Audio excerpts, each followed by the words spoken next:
I was in the middle of preparing a talk about George Floyd that was going to be educational, philosophical. I would have had on my collared shirt, teacher outfit, and everything, and been quoting this philosopher, this work of art, this passage from the Bible.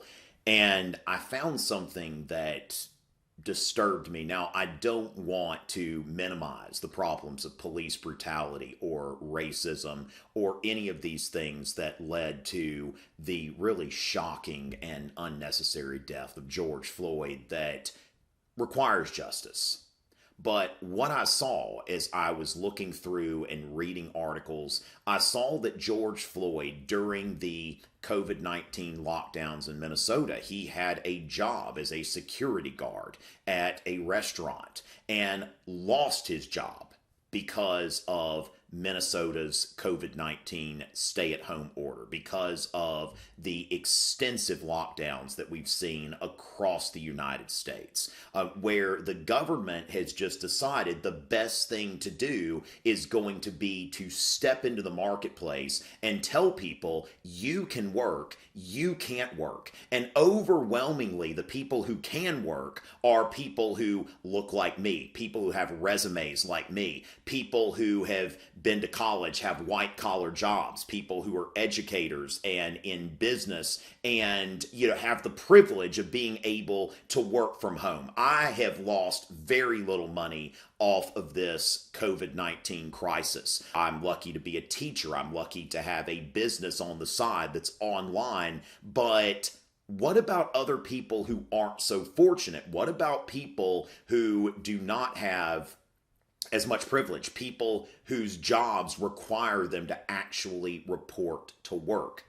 George Floyd was arrested for passing off counterfeit currency. And I'm sorry, this is fresh and I'm a bit emotional here because we know these things are happening. We know that there are unseen consequences. They tell us 90,000, 100,000. They don't tell us who they are. They're just these numbers. And we have to stay inside. We have to wear masks. We have to, even though, not to minimize the situation in New York, New Jersey, and LA, but most of us don't even know anybody who's been hospitalized or who's had a serious case of COVID-19. And we see these deaths that are attributed to COVID-19. But what about George Floyd? What about people like George Floyd who have been put in desperate situations because they were supporting themselves? George Floyd appears to have been a decent, law-abiding, hard-working American citizen who now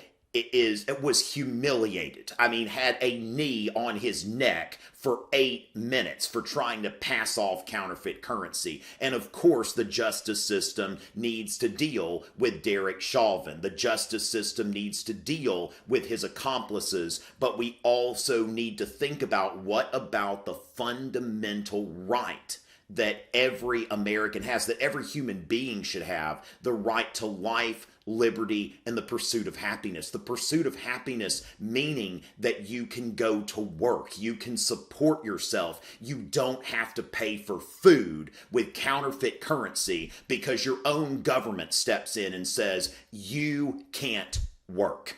And all of a sudden, we see a crisis like this. And is George Floyd an isolated incident? What about the people that we are hearing about? You look at France, where the government has had to buy hotel rooms for women who are experiencing domestic violence at home.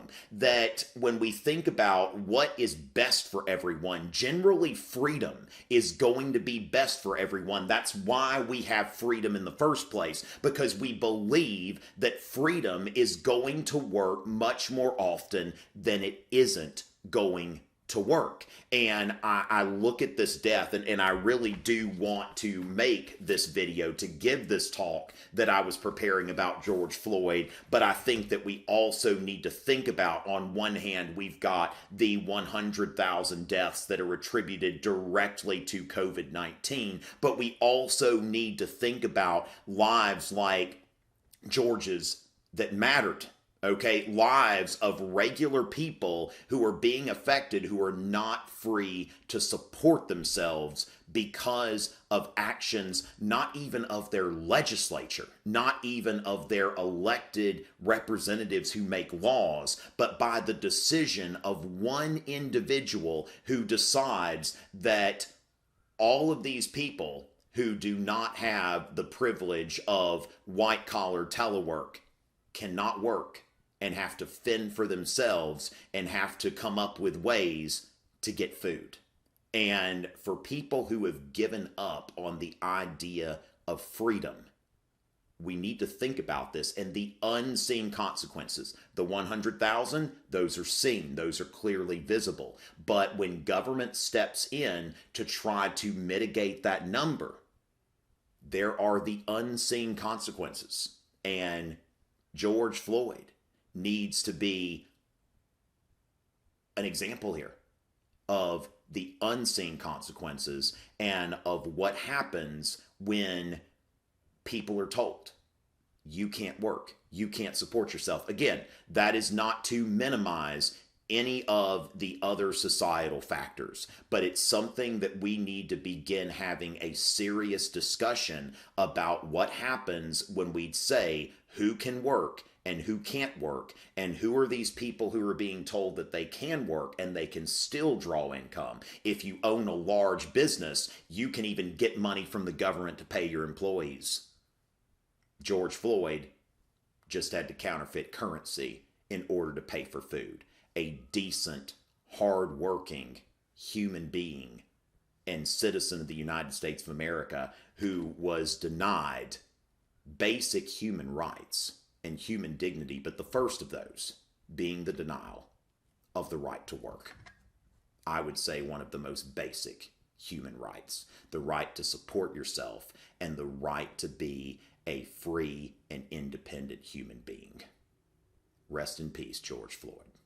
Say, watch me lay low, never coming high. I'm a real G, staying high till I die. D-I-E, it's F-O-L-O-R-D. Watch me raise up in my drop top C.